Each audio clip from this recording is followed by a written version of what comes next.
My name is Marcus Aldridge Reeves. I'm 67 years old. In 6 months, maybe less, I'll start forgetting things.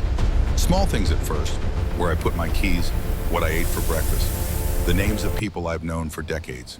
Alzheimer's, early onset, the doctor said. As if calling it early makes Let's it review better. the As if projections on the there's a good board. time for The your mind efficiency to metrics look dissolve like sugar promising. in But what water. about the risk They gave me factors? 2 This wave years, function describes maybe 3, probability. Any before the questions? memories go completely. Good. Now, Before let's I look in discuss the its mirror real-world and don't application. recognize the face staring back. So I'm recording this now, not for fame. God knows that ship sailed 40 years ago, not for recognition. I gave up on that the day they announced the Nobel Prize and my name wasn't on the list. I'm recording this because 50 years ago, I saw something most people will never see, something the universe doesn't want anyone to see. I watched particles trying to break free from their prison. I watched them fail. And for 40 years after that, I lived like one of those particles, isolated alone, convinced that separation was strength. I was wrong. The particles knew better than I did. They always did. This is the story of how I learned that. Too late for my career, too late for the accolades, but not too late for my life. I'm sitting in a nursing home right now, not because I can't take care of myself yet, but because it's easier. Because when I forget where I live, there will be people here who remember for me. The desk in front of me is covered with photographs, old photographs, black and white edges yellowed with time. There's one of me at 26 standing in front of a massive detector array at the Stanford Linear Accelerator Center. I'm smiling in that picture, genuinely smiling. I didn't smile much after that. There's another photo. Me and 12 other researchers, all of us crowded around a computer monitor, looking at data that would eventually help explain the fundamental structure of matter. My name was 8th on the paper we published, 8th out of 13. I told myself it didn't matter, that science wasn't about credit, about ego, about whose name came first. I was lying. Let me take you back before the bitterness, before the isolation, back to when I still believed I could change the world. 1979. I'm 22 years old, fresh out of MIT with a physics degree and enough arrogance to fill a lecture hall. The space race has been over for a decade. The country is recovering from economic crisis. And I'm trying to win a Nobel Prize before I turn 30. Particle physics is the frontier, the edge of human knowledge. We're smashing atoms together at higher and higher energies, watching them shatter into smaller and smaller pieces, trying to find the bottom. The fundamental building blocks, the pieces that can't be divided anymore. In 1964, a physicist named Murray Gell-Mann proposed something radical. He suggested that protons and neutrons, the particles that make up atomic nuclei, weren't fundamental at all. They were made of even smaller particles. He called them quarks. The name came from James Joyce's novel, Finnegan's Wake. 3 quarks for muster mark. It was brilliant, elegant, and completely unproven. Because nobody had ever seen a quark. Nobody could isolate one.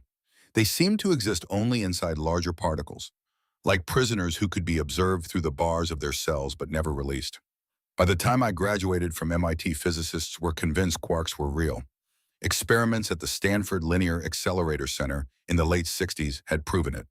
They'd fired electrons at protons at tremendous energies and watched the electrons bounce off hardpoint-like objects inside. The quarks were there, definitely there, but free quarks existing on their own outside of protons and neutrons. Nobody had ever seen one. Not once, and that's where I came in. My professor at MIT was a man named William Thorne, 63 years old, gentle voice, gray hair that stuck up at odd angles no matter how much he tried to comb it down. He'd worked with Enrico Fermi in the 40s, had stories about the Manhattan Project that he'd never tell. Just smiled and changed the subject when students asked. Professor Thorne taught quantum field theory, the mathematics of how particles interact, how forces work at the smallest scales. It was brutal. Half the class dropped out in the first month. The other half barely passed. I aced it. I remember sitting in his office one afternoon in my senior year, spring sunlight coming through the window, dust motes floating in the air like tiny galaxies. He was grading my final exam. I'd gotten every problem right except one, and I'd gotten that one wrong in an interesting way. Marcus, he said, not looking up from the paper. You have a gift. You see patterns other people miss. You make connections between concepts that seem unrelated. I waited. There was always a but with Professor Thorne. But you work alone too much. Science isn't a solo endeavor. It's collaborative, collective. The best discoveries come from teams, from people building on each other's ideas. I work better alone, I said. No distractions, no politics, just me and the math. He looked at me then, really looked at me, like he could see something in me that I couldn't see in myself. Be careful, Marcus. The universe doesn't reward isolation. Even particles, the smallest things we know, can't exist alone. Remember that. I nodded, but I didn't listen. 1983, I'm 26 years old. I've just been hired as a junior researcher at SLAC, the Stanford Linear Accelerator Center. 2 miles of particle accelerator cutting through the California hills like a perfectly straight scar. It's a dream job. I'm working on the PEEP accelerator, positron electron project. We collide electrons and their antimatter twins positrons at enormous energies. When they meet, they annihilate, pure matter becoming pure energy. And then that energy becomes matter again. New particles, quarks and antiquarks flying apart in opposite directions. Except they don't fly free. They can't. The moment a quark tries to escape, something extraordinary happens. The universe creates new quarks from pure energy.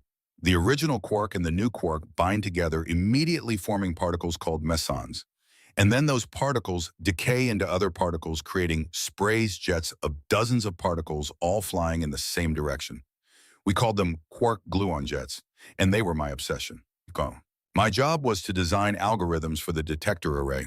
The detector was massive, 20 tons of iron and electronics surrounding the collision point like a mechanical flower. When particles flew through it, they left traces, tiny electrical signals. My algorithms analyzed those signals, reconstructing what had happened in the collision. It was complex work, beautiful work. I was good at it, but I wasn't the only one working on it. There were 12 other researchers on the team, senior physicists, postdocs, graduate students, all of us contributing pieces to the same puzzle. The lead physicist was a woman named Catherine Hartwell, 47 years old, British accent, sharp mind. She'd been at SLAC since the 60s, had helped analyze the original deep inelastic scattering data that proved quarks existed. She'd been passed over for the Nobel Prize too, though she never talked about it. Catherine ran the team meetings. Every Monday morning, we'd gather in a conference room with whiteboards covering 3 walls. She'd assign tasks, review progress, coordinate, make sure we weren't duplicating work. I hated those meetings, not because they were boring, because they felt like time wasted. I could be working, running simulations, refining my algorithms. Instead, I was sitting in a room listening to other people describe their work. Marcus, Catherine said one Monday, "You've been making modifications to the jet finding algorithm without documenting them. The rest of the team needs to understand what you're doing."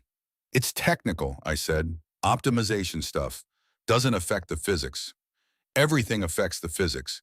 Document it, share it, let others review it." I nodded. I didn't do it. I told myself I was being efficient. That documentation slowed me down. That the other researchers wouldn't understand the subtleties anyway. Really, I just wanted the credit. I wanted my name on the breakthrough. First author, primary contributor. I wanted what Professor Thorne had warned me about. October 1985, 2 years into my work at SLAC. We publish our first major paper. Observation of 3 jet events in electron-positron annihilation. 3 jet events. They were proof of something fundamental. When an electron and positron annihilated, they created a quark and an antiquark flying apart. That was 2 jets. But sometimes, not often, but sometimes one of the quarks radiated a gluon before it could turn into a jet. Gluons are the particles that carry the strong force, the force that binds quarks together. That gluon would create its own jet, 3 jets total, 2 from the quarks, 1 from the gluon. It was the first direct evidence that gluons were real physical particles, not just mathematical abstractions. It was important, Nobel Prize level important. The paper had 13 authors, listed alphabetically. Catherine Hartwell was the lead, but only because H comes before R. My name was 8th, Marcus Aldridge Reeves, sandwiched between 2 other junior researchers. I'd written 40% of the analysis code. I'd discovered a key pattern in the data. I'd spent 18-hour days refining the jet finding algorithm until it could distinguish real 3 jet events from background noise. And I was 8th. The paper was published in Physical Review Letters, one of the most prestigious journals in physics. We got calls from universities, interview requests. Catherine did most of the interviews. She was good at it, articulate, able to explain complex concepts in simple terms. I wasn't invited to most of them. "You're still early in your career," Catherine told me. "There will be other papers, other opportunities." I smiled. nodded. Inside, I was furious. 1990, 7 years later. I'm 33 years old. I've moved to UC Berkeley, assistant professor position. Not SLAC, but respectable. I teach undergraduates, run a small research group, publish papers. And then the announcement comes. The Nobel Prize in Physics, awarded to Jerome Friedman, Henry Kendall, and Richard Taylor, for their pioneering investigations concerning deep inelastic scattering of electrons on protons and bound neutrons, which have been of essential importance for the development of the quark model in particle physics. The experiments from 1968, the original experiments that proved quarks existed, the ones Catherine had worked on, the ones that laid the foundation for everything we did at CELAC in the 80s. 3 senior researchers, all men, all Americans, all deserving, and nobody else. Not Catherine, not the dozens of other researchers who'd contributed to those experiments, not the graduate students who'd run the equipment, not the postdocs who'd analyzed the data, just 3 names. I watched the announcement on television, alone in my apartment in Berkeley, the Nobel Committee representative reading the citation, the photographs of Friedman, Kendall, and Taylor, their accomplishments, their brilliance. And I thought about Catherine, about how she'd spent 25 years at SLAC, how she'd been there from the beginning, how her name was on dozens of papers. And I thought about me, about the 3-jet paper, about my algorithms, about my contributions. And I realized this was the future, no matter how good my work was, no matter how important my discoveries. I would always be 8th on the list, always the supporting player, never the star. That night I made a decision. From now on, I would work alone. The next 15 years were productive. I published 23 papers, all single author, theoretical work mostly, calculations, predictions, nothing requiring large experimental teams or billion-dollar accelerators. Good work, solid work. My papers were cited. Other physicists built on my ideas. I got tenure, I got grants, but I didn't get famous. I didn't get breakthroughs. I didn't get Nobel Prizes. Because the truth is, the big discoveries in particle physics don't come from individuals anymore. They come from collaborations, teams of hundreds or thousands of physicists working together. The Large Hadron Collider has 10,000 scientists. The LIGO gravitational wave detectors have 1,000. Even small experiments have dozens. Physics had moved on, and I was stuck in the past, convinced that solo work was purer, more authentic, more worthy of recognition. I was like a quark trying to exist on its own, fighting against the fundamental nature of reality. And reality doesn't lose. I didn't have friends, not real ones. Colleagues, yes. People I saw at conferences. People I emailed about research. But nobody I'd call at 2 in the morning. Nobody I'd share my fears with. I didn't have a family. Never married. No children. My parents died in the early 2000s. I went to the funerals, didn't cry. Came back to Berkeley and buried myself in work. I told myself I was focused, disciplined, that personal relationships were distractions, that the work was what mattered. Really, I was just afraid. Afraid that if people got close to me, they'd see what I'd become. Bitter, resentful, angry at a world that hadn't recognized my genius. Except I wasn't a genius. I was just a very good physicist with an ego problem. 2012, I'm 55 years old. The university offers me early retirement. They're polite about it. They talk about my contributions, my years of service. But I can read between the lines. I haven't published anything significant in 5 years. My last grant proposal was rejected. The undergraduate students complain that my teaching is uninspired. The department needs to make room for younger faculty, people doing cutting-edge work. I accept the offer. They throw me a retirement party. 30 people in a conference room with store-bought cake and warm soda. My colleagues say nice things. They mention papers I published 20 years ago. They talk about my dedication and my independence. Nobody mentions the Nobel Prize I never won. Nobody mentions the collaborations I never joined. Nobody mentions that I'm retiring at 55 when most physicists are just hitting their stride. I stay for 30 minutes, eat a slice of cake, thank everyone, leave. I walk across campus one last time, past the physics building where I taught for 23 years, past the library where I spent countless hours reading journals, past the student union where I never went because I didn't socialize. And I realize I'm leaving no legacy. No students who will remember me fondly, no colleagues who will miss me, no discoveries that will change the field. I've spent 30 years working alone, and in the end I'm exactly as alone as I always was. More alone maybe, The next 12 years are quiet. I live alone in a small apartment in Palo Alto. Walking distance from SLAC, though I never go there. I have a pension, enough to live on. I read physics papers. I watch television. I go to the grocery store. I don't talk to anyone unless I have to. Sometimes I go days without speaking, without hearing my own voice out loud. The silence becomes normal, comfortable even.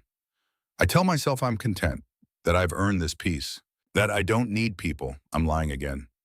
2023, December. I'm 66 years old. I'm having trouble remembering things, small things. I go to the grocery store and forget what I came for.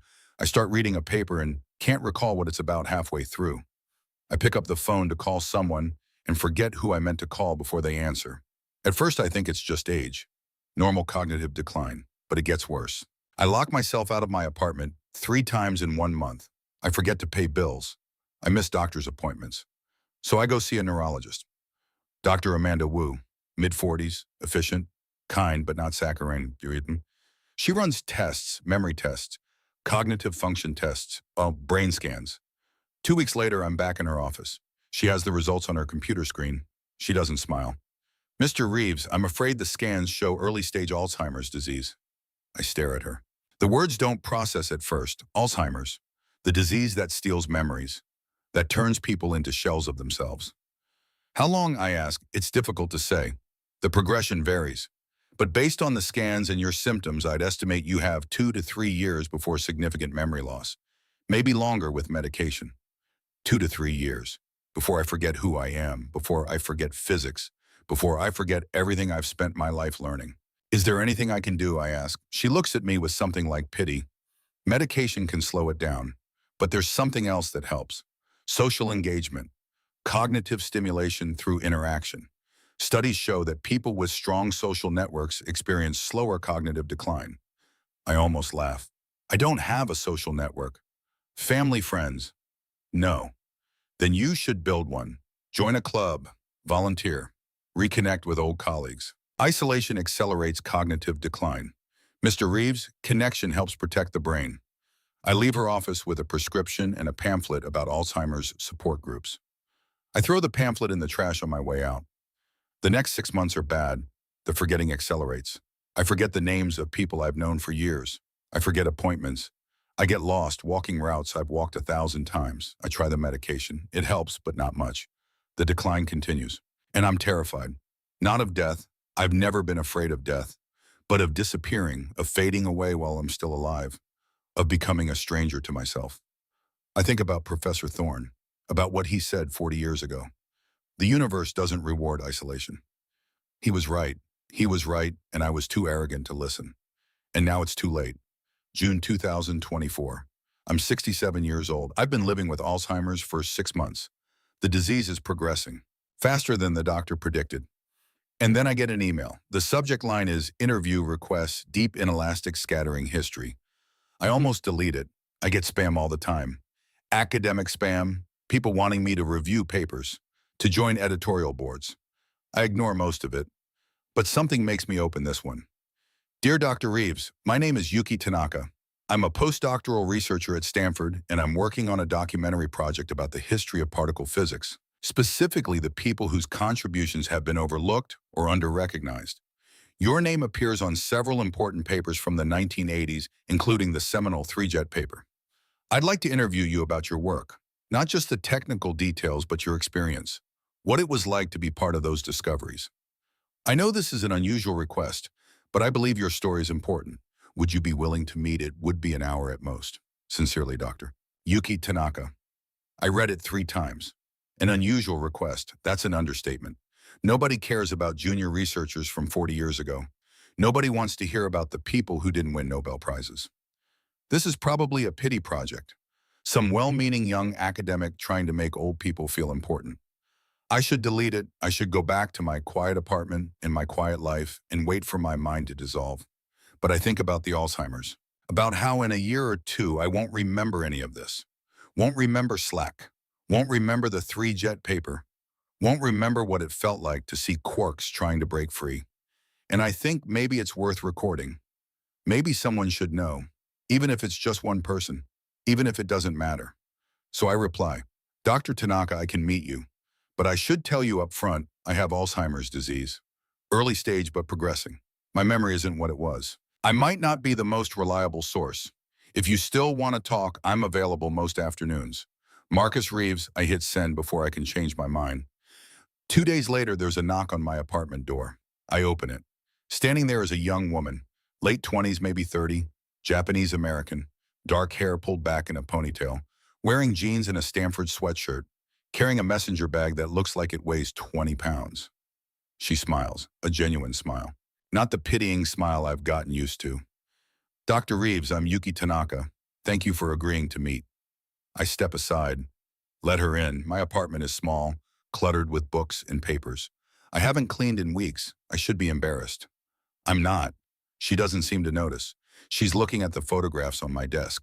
The one of me at SLAC, the one with the research team. Is this from the PEP accelerator, she asks. 1985, I say. Right after we published the 3-jet paper. You look happy in this photo. I look at the picture, at my younger self, 26 years old, smiling. I say briefly. She sets her bag down, pulls out a laptop and a small recording device. Do you mind if I record this just audio? For my notes. Go ahead. She presses a button. A red light comes on. And then she looks at me, really looks at me. The way Professor Thorne used to. Why don't you start by telling me how you got into particle physics? And just like that, I'm talking. About MIT, about Professor Thorne, about arriving at SLAC in '83, about the excitement of seeing quark gluon jets for the first time. She listens, actually listens, asks questions, good questions, technical questions about the detector algorithms, historical questions about the research environment, personal questions about what it felt like. An hour passes, then 2. I'm still talking. I tell her about the 3-jet paper, about being 8th on the author list, about watching the Nobel Prize announcement in 1990 and realizing I would never be one of those names. How did that feel, she asks. I pause.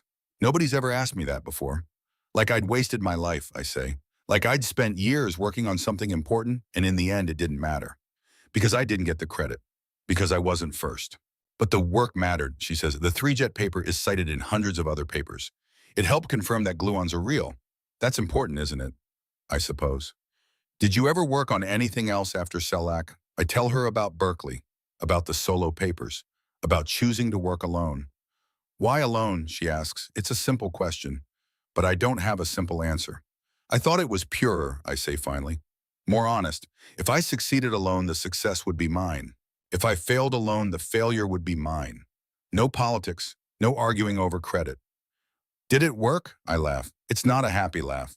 No, it didn't work. I spent 30 years publishing papers that nobody remembers.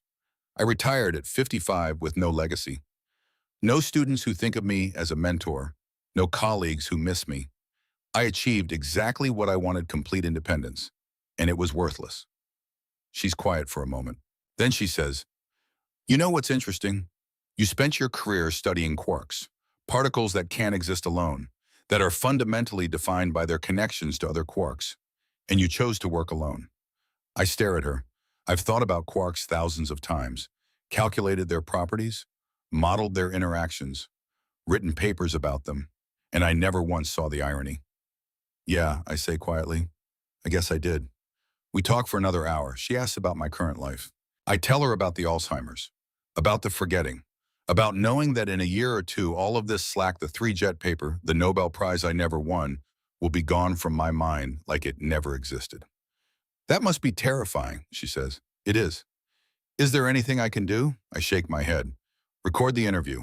At least someone will remember.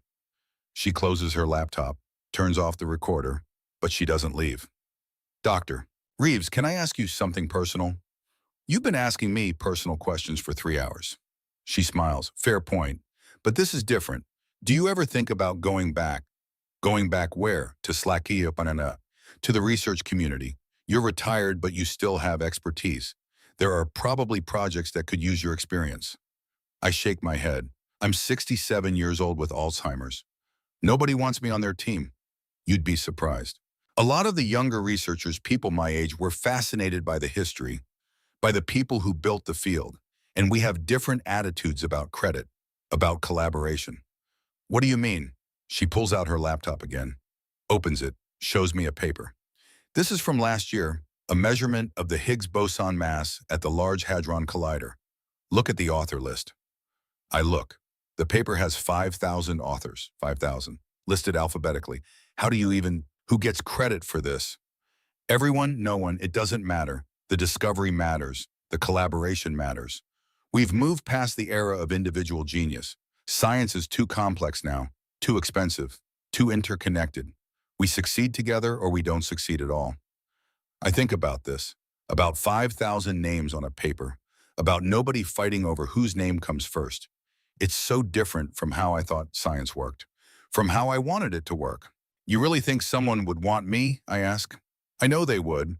There's a team at SLAC right now working on precision measurements of proton structure, using the same deep inelastic scattering techniques you helped develop.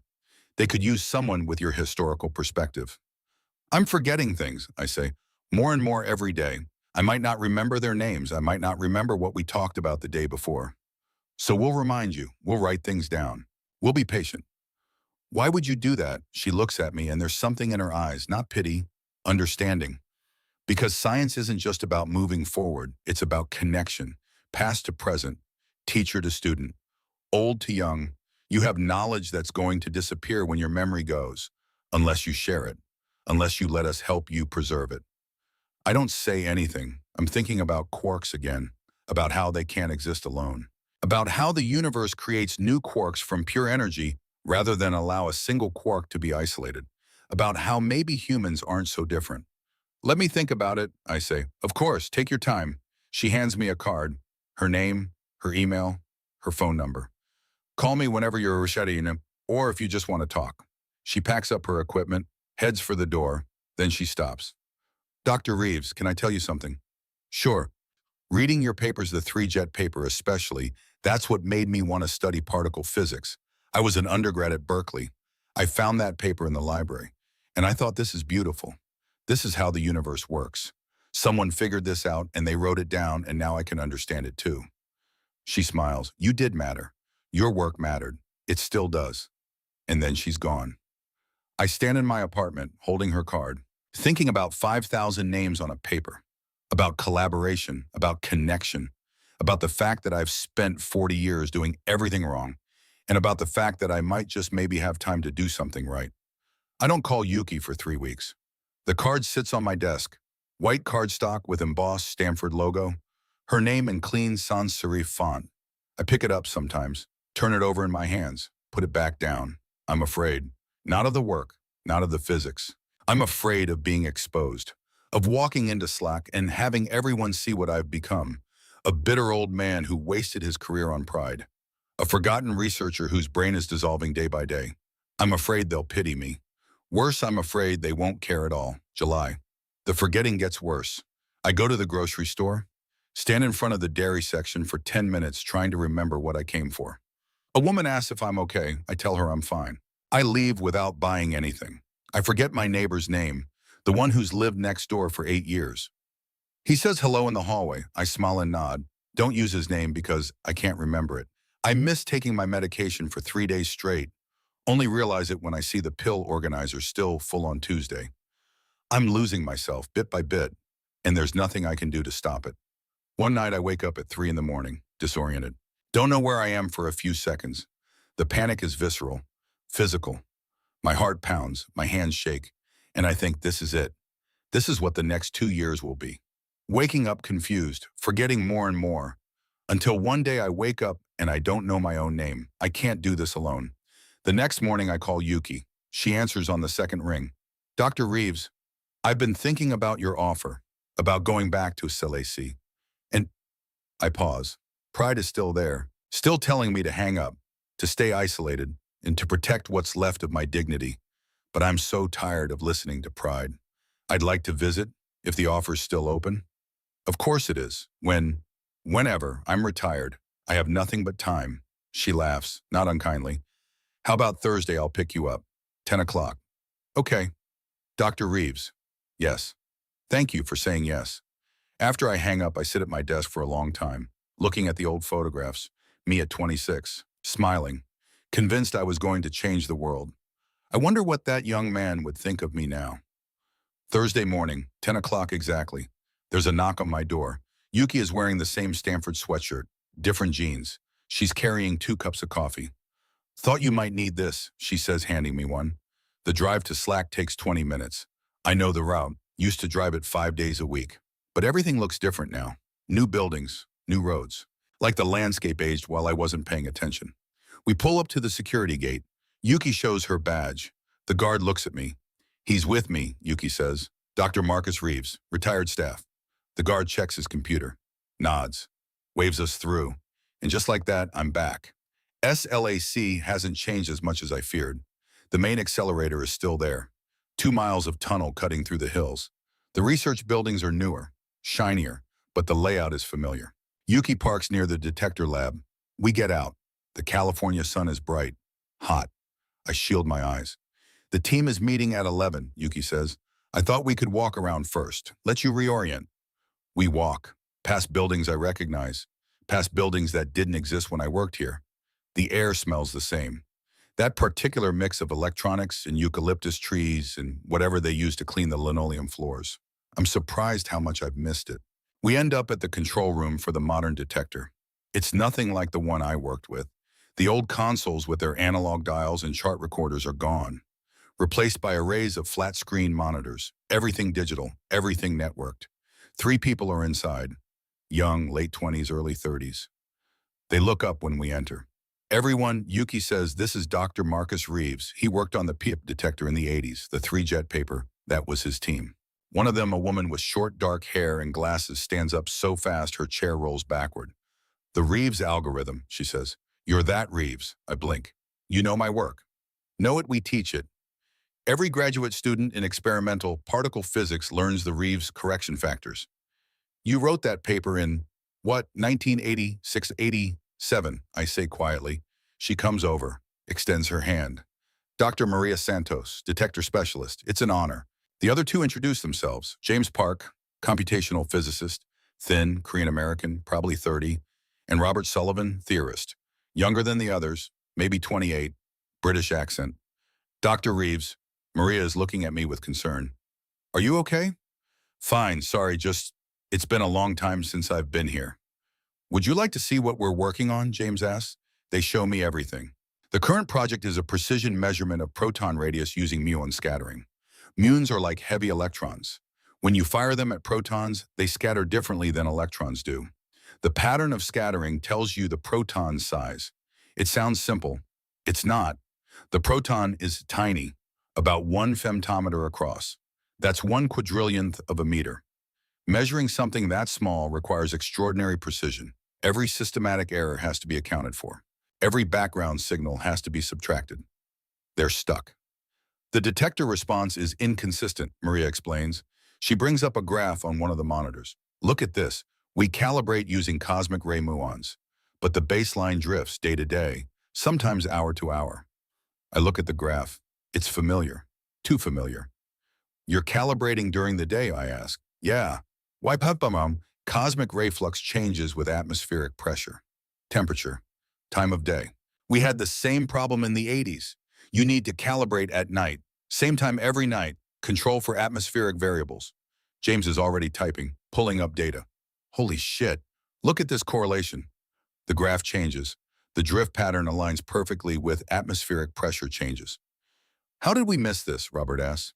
You didn't miss it, I say. You just haven't been doing this long enough to see the pattern. I spent 3 years debugging cosmic ray calibrations. You learn the tricks. Maria is staring at me. Can you show us the calibration procedure you used? I can try. My memory isn't what it was, but I'll write down what I remember. Dr. Reeves, James says, would you consider joining the team officially? We could really use your expertise. I look at them, these young researchers, bright, enthusiastic, asking me, a 67-year-old retiree with Alzheimer's, to collaborate. I have to tell you something first, I say. I have early-stage Alzheimer's disease. I'm forgetting things, names, procedures. Some days are better than others, but it's getting worse. The room goes quiet. Then Robert says, so we'll write things down, keep detailed notes, remind you when you need reminding.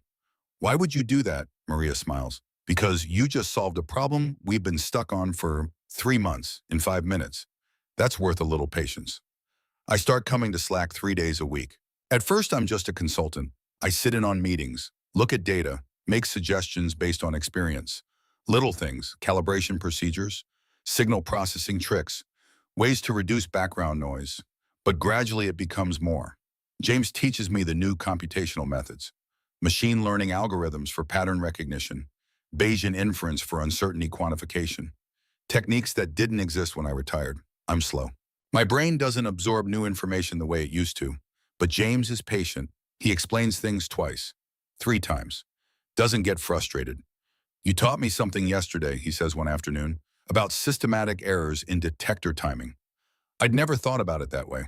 Now I'm teaching you about neural networks. We're even.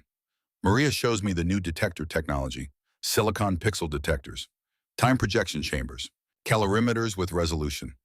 I couldn't have imagined in the 80s. The principles are the same, she says. Just the implementation is different. You understand the principles better than anyone. Robert and I argue about theory. He's convinced that lattice QCD quantum chromodynamics on a computational grid can predict proton structure from first principles. I'm skeptical, too many approximations. Give it time, he says. In 10 years, we'll be able to calculate everything. No experiments needed. I'll believe it when I see it, I say. Fair, but you might not see it. No offense. None taken, I probably won't. It's the first time I've joked about the Alzheimer's. It feels strange, but also freeing. August, 1 month after I started coming back. We're in the control room, running test measurements. The muon beam is on, data streaming in. Maria is monitoring the detector. James is watching the computational pipeline. Robert is checking the theoretical predictions. I'm just observing, trying to understand the new workflow. Then something happens. The detector starts showing anomalous signals. High energy hits in the wrong places, too many of them. The data doesn't make sense. Shut it down, Maria says. Something's wrong with the detector. James kills the beam. The signals stop. Could be a hardware failure, Maria says. Maybe one of the silicon modules is malfunctioning. They start running diagnostics, checking voltages, looking at individual detector channels. I'm watching the data on the screen. Something about the pattern is familiar. Can you bring up the signal timestamps, I ask? James does. The anomalous hits are clustered, bursts every few seconds. What's the frequency, I ask. He calculates. About 0.3 hertz. I laugh, actually laugh. It's not the detector, it's the ventilation system. The airflow creates vibrations, creates microphonic noise in the electronics. We had the same problem in '86. Maria stares at me. How do you fix it? Better shielding and sync the data acquisition with the ventilation cycle. Subtract the noise in software. James is already writing code. Maria is ordering shielding materials. Within 2 hours, the problem is solved. Robert looks at me. Do you know how long we might have spent tracking that down without your experience? Days, Maria says. Maybe weeks. Months, James adds. I would have torn apart the detector looking for a hardware problem that didn't exist. They're grateful, genuinely grateful, not patronizing, not pitying. They value me, my experience, my knowledge, the things I've learned over 40 years. For the first time in decades, I feel useful. September, 2 months in. I'm forgetting more. I forget James's name twice in 1 week. I call Maria Catherine, once confusing her with my old team leader from the '80s. They don't make a big deal out of it. They just gently correct me, write things down, create reference documents. James makes a wiki, every procedure, every calibration method, every trick I've mentioned, all documented with my explanations transcribed from our conversations. This way, he says, even when you forget, the knowledge persists. Maria creates a photo board, pictures of everyone on the team, with names. She puts it on the wall where I can see it from my desk. Robert starts recording our theory discussions. For posterity, he says, but really it's so I can listen to them again when I forget what we talked about. They're building a scaffold around my failing memory, holding me up, keeping me functional. It's the kindest thing anyone has ever done for me. One afternoon, we're all in the break room. Lunch break, Maria brought homemade empanadas. James ordered Thai food. Robert has a sad-looking salad from the cafeteria. We're eating, talking. Not about physics, about life. Maria is telling a story about her daughter, 7 years old, obsessed with dinosaurs. She asked me yesterday if quarks are older than dinosaurs, Maria says. I didn't know how to answer that. They are, I say. Quarks formed 10 microseconds after the Big Bang.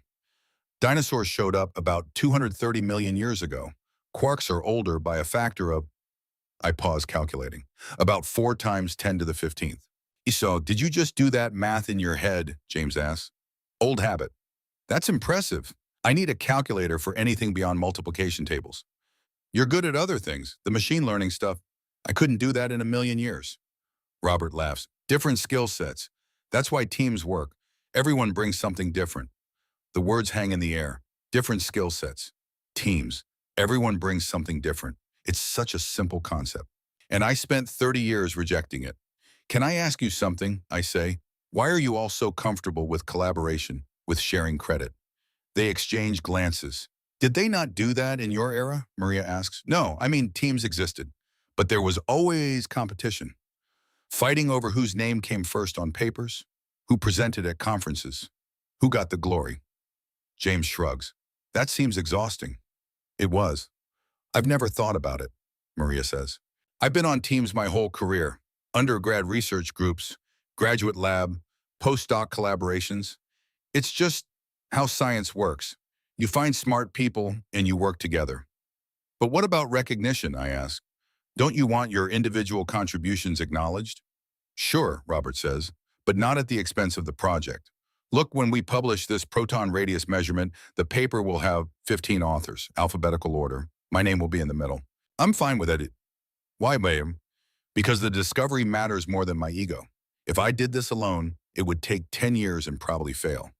With the team, we'll finish in 2 years and the result will be better. That's worth not being first author. Maria nods. Plus, collaboration is more fun. Working alone sounds lonely. Lonely, that's exactly what it was. Yeah, I say quietly. It was very lonely. October, 3 months since I started coming back. We're ready for the actual measurement. All the calibrations are done. The detector is working perfectly. The analysis pipeline is tested. We run for 2 weeks, day and night shifts. I can't do nights anymore, too tiring, but I come in during the days. Watch the data accumulate. It's beautiful. Watching the measurement converge. The uncertainty shrinking. The systematic errors being corrected. Everything I helped build 40 years ago being used to answer a fundamental question about the structure of matter. On the last day of the run, we gather in the control room. All 15 members of the collaboration, some I've met, some I've only seen in passing. Maria does the final analysis, fits the scattering data, extracts the proton radius. The number appears on the screen, 0.8409 femtometers, plus or minus 0.0004. That's the most precise measurement ever made, James says quietly. Error margin less than 0.5%. Check it, Maria says. Someone else run the analysis independently. Robert does. Gets the same number. Then James. Same number. Then one of the graduate students. Same number. It's real. We've measured the proton radius to unprecedented precision. We've done something no one else has done. Someone opens champagne. Someone else orders pizza. The room fills with celebration. I'm standing off to the side, watching. These young people, so different from the researchers I worked with in the 80s. So much more. Collaborative. Open. Generous with credit. Maria comes over, hands me a glass of champagne. We couldn't have done this without you, Dr. Reeves. You would have figured out the calibration eventually. Maybe, but it would have taken longer, and we wouldn't have had your historical perspective, your understanding of the deep principles. I'm just an old man with outdated knowledge. She shakes her head. You're a bridge between the past and the present. You connect us to the physicists who built this field. Who did the foundational work? That's valuable. I don't know what to say to that, so I just drink the champagne. November, we write the paper. It takes 3 weeks. 15 authors. Everyone contributes sections. We argue about wording, about figures, about how to present the systematic uncertainties. It's messy, democratic. Nothing like the solo papers I used to write where every word was mine and mine alone. It's also better, clearer, more rigorous, because 15 people are checking every claim, questioning every assumption. My name appears alphabetically. Marcus Aldridge Reeves, affiliation Stanford, Linear Accelerator Center, retired. I'm not first, I'm not last, I'm in the middle. And I don't care. We submit to nature physics. the most prestigious journal in the field. 2 months later, we get the decision, accepted, December. The paper is published. Precision measurement of proton charge radius using muon proton scattering. Publication date, December 15th, 2024. It's online immediately. Within hours, other physicists are tweeting about it, emailing us. The measurement is better than anyone expected. It resolves a long-standing discrepancy between different experimental methods. We get interview requests. Physics Today wants a feature. Nature wants a news and views commentary. Someone from the Nobel Committee sends a congratulatory email, not hinting at a prize, it's too early for that, but acknowledging the importance. Maria organizes a celebration. At her house, the whole team plus families. I almost don't go. Social events still make me uncomfortable, and I don't have family to bring. But Yuki insists, "You're coming, Dr. Reeves, no arguments." Maria's house is in Menlo Park, small, cozy. The backyard has string lights and a picnic table. When I arrive, there are maybe 30 people there. Team members, their partners, their kids. The 7-year-old who asked about quarks and dinosaurs is showing younger kids her dinosaur toys. James is grilling. Robert is arguing with another theorist about lattice QCD. Yuki is taking photos. Maria sees me, comes over with a beer. "I'm glad you came. Thanks for inviting me." "Of course, you're part of the team." Part of the team. Such simple words, but they hit me harder than I expect. I've been part of teams before. Nominally, my name on author lists, my contributions noted, but I never felt like part of them. I was always separate, isolated, protecting my individual credit. This is different. Dr. Reeves, it's one of the graduate students, young man, maybe 25. "Can I ask you about something?" "Sure. I'm working on my dissertation, using detector techniques from the 1980s. But I'm having trouble understanding some of the original papers. The notation is different. Would you mind looking at it sometime?" "Of course." "Really, I know you're retired and dealing with, it's okay, you can say it. I have Alzheimer's. It's not a secret." "Right, so I wasn't sure if you'd want to take on new projects." I think about this, about the fact that I might not remember him next week, might not remember his project, might not be able to help. But I also think about the wiki James made, the documentation, the way this team captures knowledge and preserves it. "Let's do this," I say. "You come to SLAC, we go through it together, we document everything. That way, even if I forget, the knowledge is still there." He grins. "That would be amazing, thank you." After he walks away, Maria says, "You're mentoring." I guess I am. How does it feel? I think about Professor Thorne, about the things he tried to teach me that I refused to learn. Like I'm finally paying forward something I should have paid forward 30 years ago. Later in the evening, people start sharing toasts. Robert stands up, raises his beer. "To the proton radius measurement, may it win us all Nobel Prizes." Everyone laughs, drinks. James stands. "To Maria for running the detector and keeping us all organized." They drink, then Maria stands, looks at me. "To Dr. Reeves, for showing us that experience matters, that history matters, that the old ways and the new ways can work together." They all turn toward me, raising glasses. I don't know what to say. My throat is tight. "To collaboration," I manage, "to working together, to the thing Quarks understood before I did." They drink, and for the first time in 40 years, I feel like I belong somewhere. That night, I drive home alone. The streets are quiet. Christmas lights on some houses. The air is cold. I park in my apartment complex. Sit in the car for a moment. I'm 67 years old. My memory's failing. In a year, maybe less, I won't remember most of this. Won't remember Maria or James or Robert. Won't remember the proton radius measurement. Won't remember the celebration. But they'll remember. The wiki will preserve what I taught them. The paper will carry my name. The graduate student I'm going to mentor will learn the techniques and pass them on. I'll disappear. But the connections I've made will persist, like binding energy in a proton, like gluon fields holding quarks together. The universe doesn't allow isolation.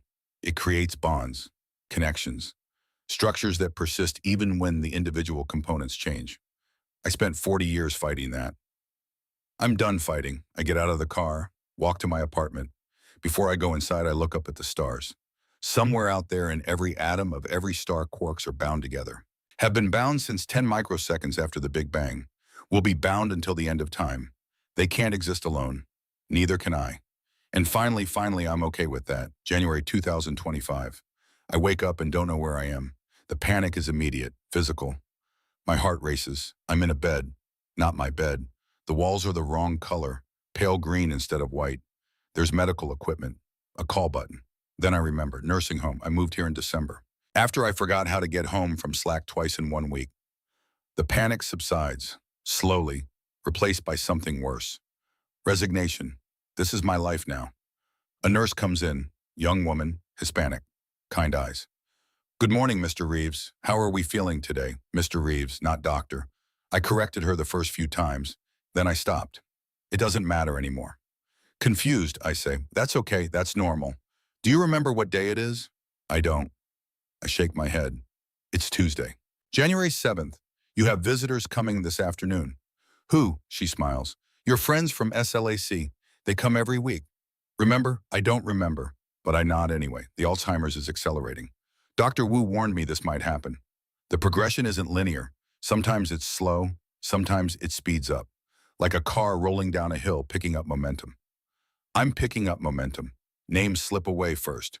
I call James that computer boy when I can't access his name. Maria is the detector girl. Robert is the British one. They don't correct me anymore. They know I won't remember the correction. Conversations dissolve. Someone will say something, and I'll respond as if I've never heard it before. Then they'll gently tell me we discussed this yesterday, or this morning, or 5 minutes ago. Simple tasks become impossible. Last week, I couldn't remember how to tie my shoes. I stood there, laces in my hands, completely blank. A nursing aide had to show me. But the strange thing, the cruel thing, is that I still remember the physics. I remember quantum chromodynamics. I remember the strong force equations. I remember Feynman diagrams and coupling constants in asymptotic freedom. I remember quarks, the procedural memory Dr. Wu explained, the deep knowledge. It's stored differently in the brain. It lasts longer. I'll forget my own name before I forget the Schrödinger equation. Small comfort. The team does come every Tuesday afternoon. Usually it's Maria and James, sometimes Robert, sometimes Yuki. They bring papers, photos, things to jog my memory. Today it's Maria and James. They sit in the common room with me. Maria has a laptop. James has printed papers. Dr. Reeves, Maria says, we wanted to show you something.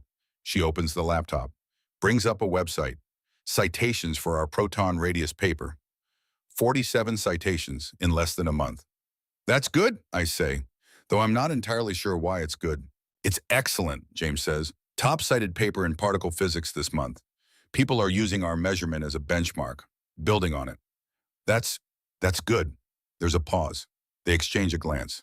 Dr. Reeves, Maria says gently, do you remember working on this paper? I look at the screen, at the title, Precision Measurement of Proton Charge Radius Using Muon Proton Scattering.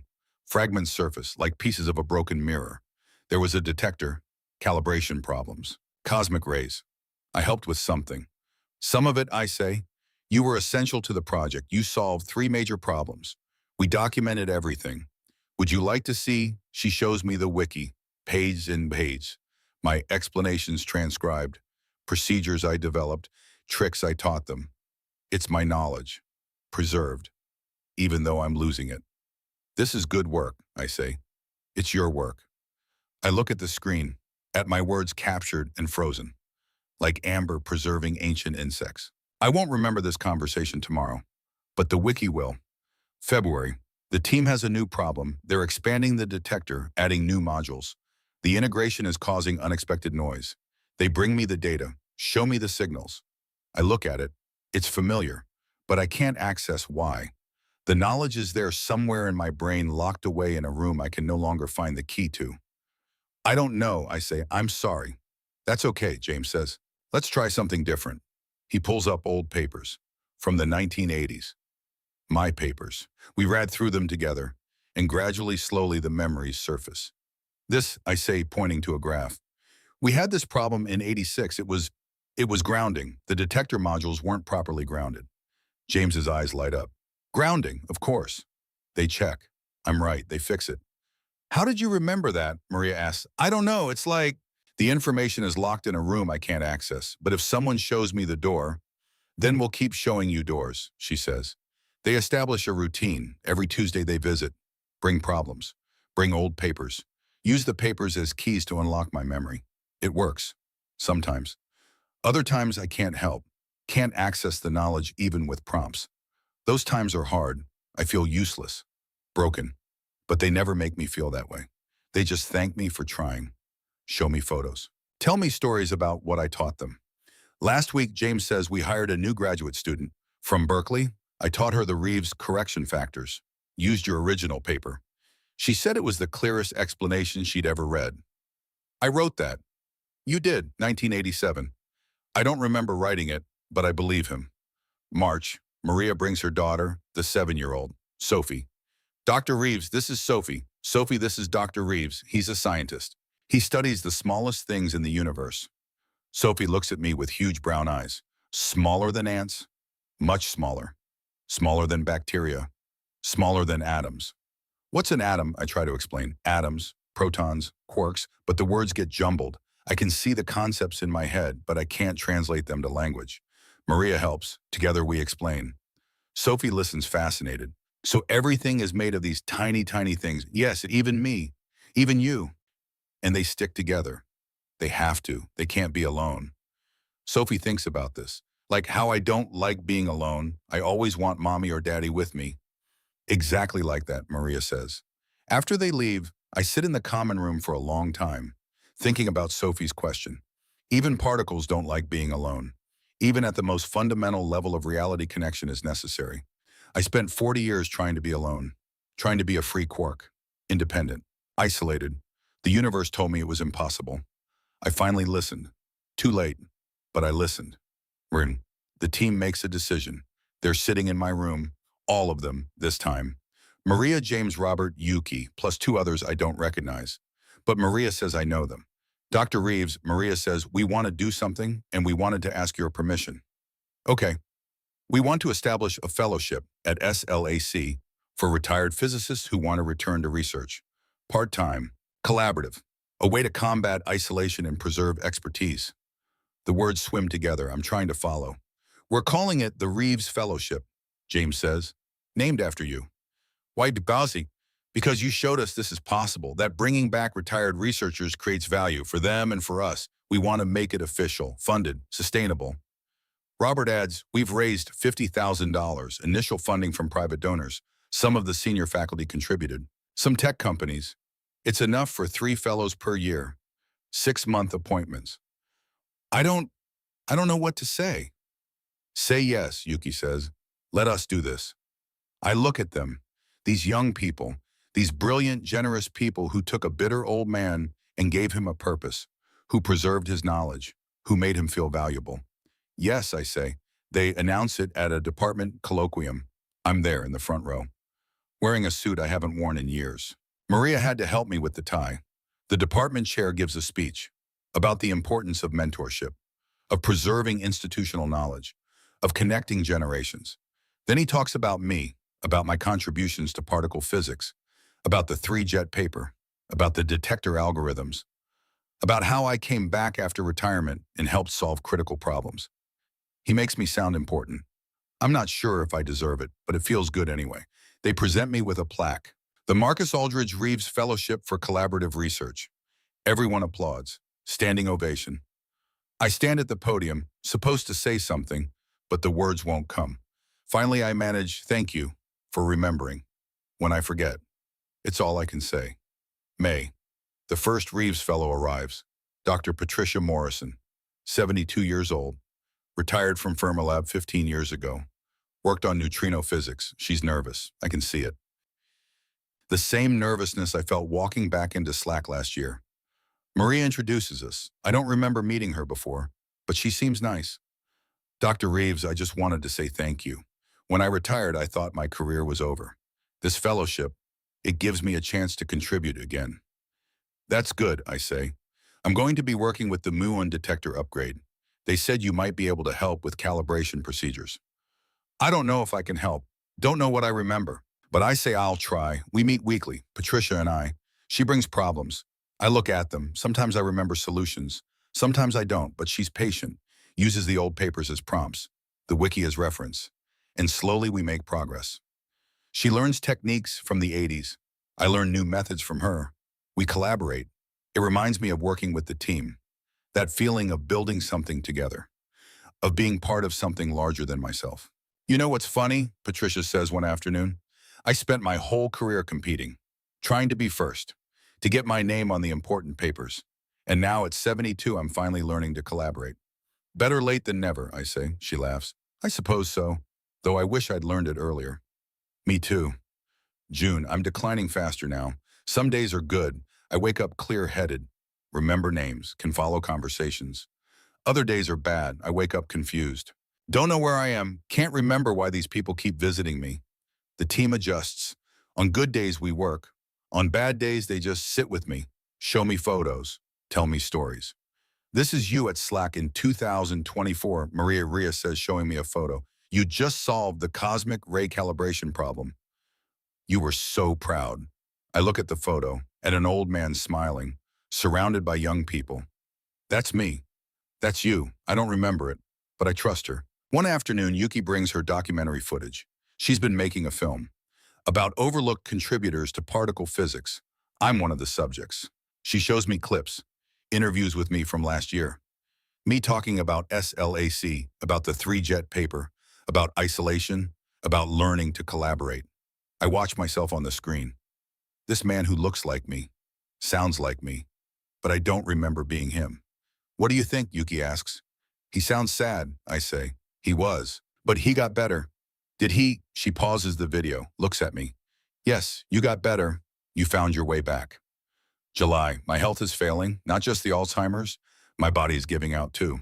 Congestive heart failure. The doctor explains it, but I don't really understand. They move me to the medical wing. More monitoring, more equipment. The team still comes. Every Tuesday, like clockwork. But now I rarely recognize them. Maria is familiar, a kind face, but I can't remember her name. Can't remember why she's here. She shows me papers, equations. They look familiar.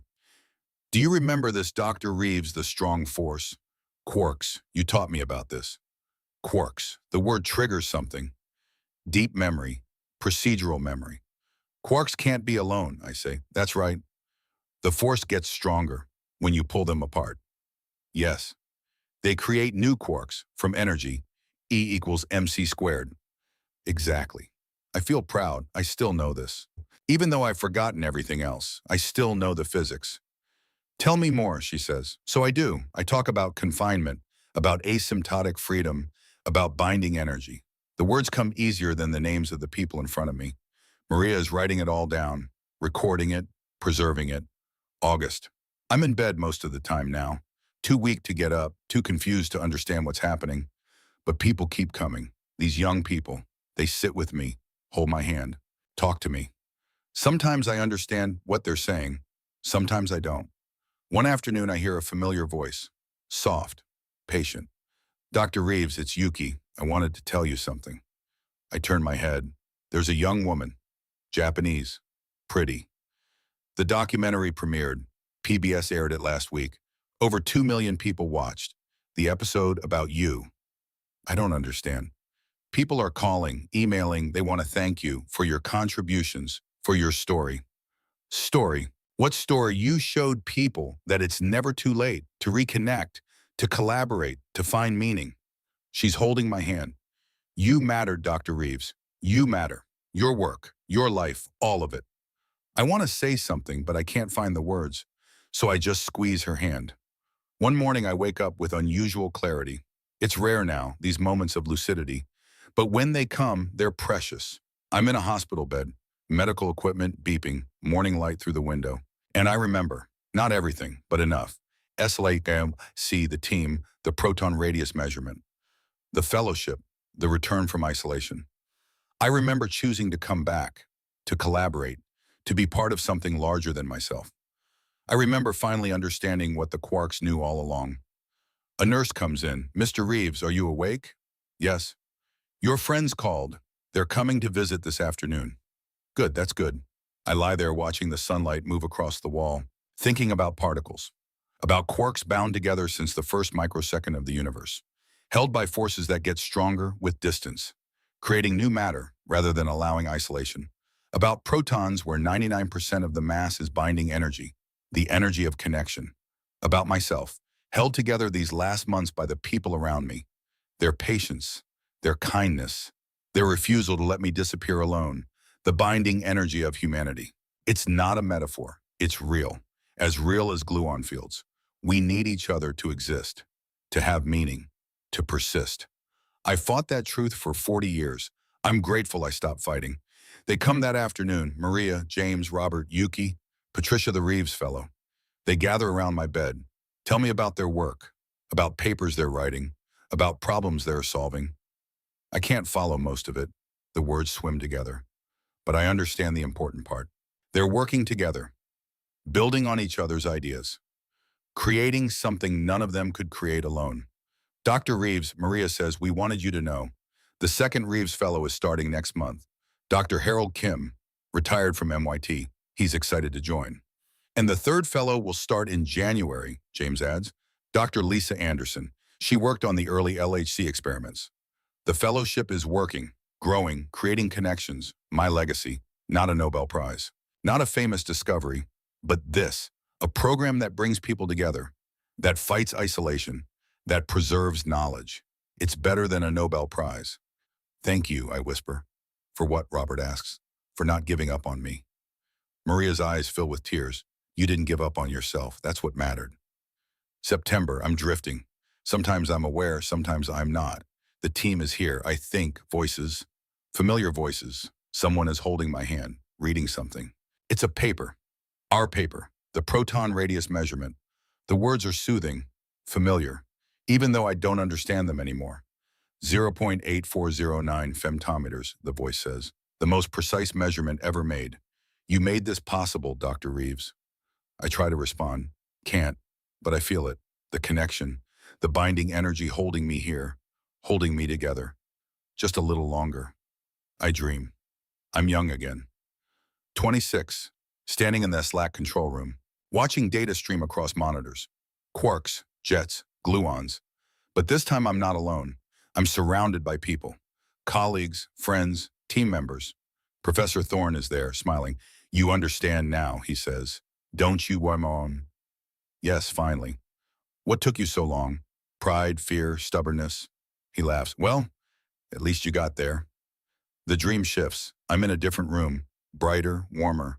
The walls are covered with equations, beautiful equations, describing forces in particles in the structure of reality. And I understand them, all of them, perfectly, the way I understood them before the Alzheimer's. Before the forgetting, someone is next to me, Catherine Hartwell, my old team leader. You did good work, Marcus, she says. Not good enough. I was 8th on the list. You were part of the team. That's what mattered. I know that now, she smiles. Better late than never. I wake up one last time. It's quiet, early morning. No one is here yet. I lie still, looking at the ceiling, thinking about my life. 40 years of isolation, of fighting against connection, of trying to be a free quark. And then at the end, finding what I should have found at the beginning. Community, collaboration, meaning, not despite my failings, but through them. The universe doesn't allow isolation, it enforces connection. With forces that get stronger, the more you resist. I resisted for 4 decades. And in the end, the universe won. I'm grateful it did. My last thought is about quarks, about how they've been together since 10 microseconds after the Big Bang. 13.8 billion years, bound by forces we can calculate but barely comprehend. About how they build protons, and protons build atoms, and atoms build molecules, and molecules build cells, and cells build people. About how I'm made of quarks, trillions of them, every single one confined, connected, part of something larger. About how I tried to live differently, tried to be separate, independent, free, and about how I finally learned, finally understood, finally accepted. Alone is impossible. Together is inevitable. And that's not a prison. It's the only way to exist. Dr. Marcus Aldridge Reeves passed away on September 12, 2025, at the age of 68, complications from Alzheimer's disease and congestive heart failure. The funeral was held at Stanford Memorial Church. 200 people attended, colleagues from SLAC, students he'd mentored in his final year, other Reeves fellows, people he'd worked with decades ago who'd come out of retirement to pay respects. Maria delivered the eulogy. Dr. Reeves taught us physics, she said, how to calibrate detectors, how to analyze data, how to think about systematic errors. But more important, he showed us why physics matters, why we do this work. It's not about glory. It's not about prizes. It's about understanding, about connection, about building knowledge together. He spent most of his career working alone. He told me once that he regretted it, that he'd wasted years fighting against something the universe tried to teach him. But in the end, he learned. He came back. He joined us. And in doing so, he created something that will last long after any of us are gone. A fellowship, a community, a legacy of collaboration. The Reeves Fellowship has already supported 5 retired physicists in returning to research. It's created 7 papers, solved dozens of problems, and most important, it's built connections between old and young, between past and present, between people who might otherwise have been isolated.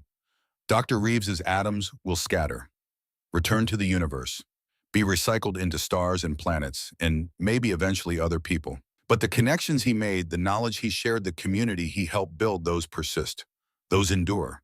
Like binding energy in a proton, like gluon fields holding quarks together.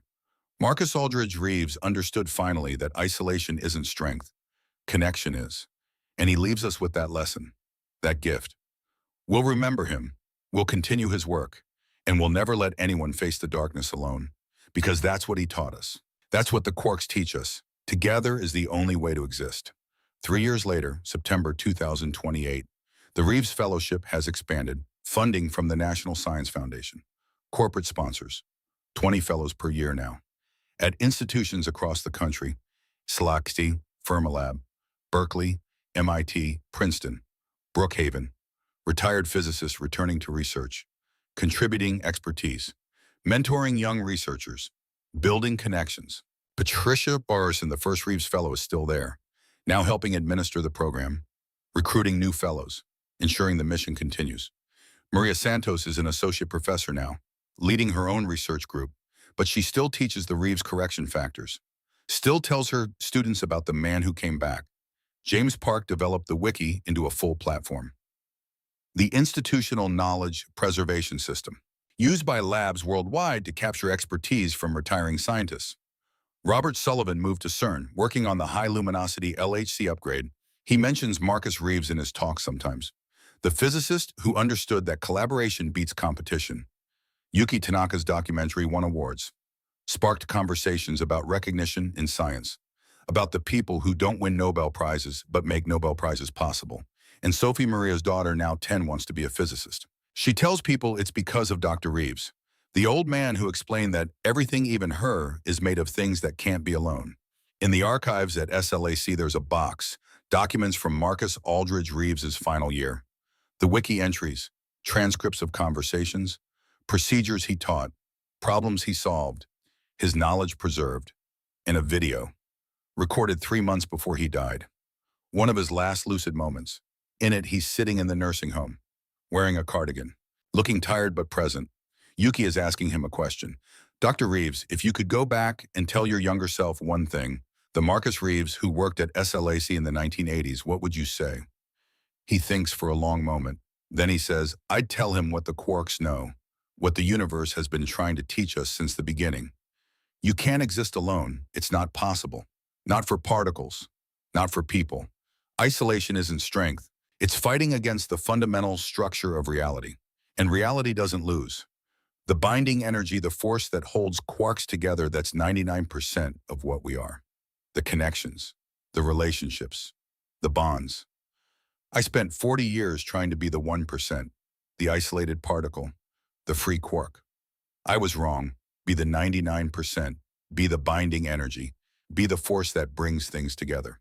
Because in the end, when everything else fades, when your memory fails, when your body gives out, when your work is forgotten, the connections remain. The people you helped, the knowledge you shared, the community you built. That's what persists. That's what matters. Together is the only way to exist. The video ends, but the message continues. In every Reeves Fellow who returns to research, in every collaboration that forms, in every young physicist who learns that science is about connection, not competition. Marcus Aldridge Reeves spent 40 years learning what quarks knew all along, And in learning it, he taught it to others. That's his legacy. Not a Nobel Prize, not a famous discovery, but something better, a truth about the universe and about ourselves. Alone is impossible. Together is inevitable. And that's not a prison. It's the foundation of everything.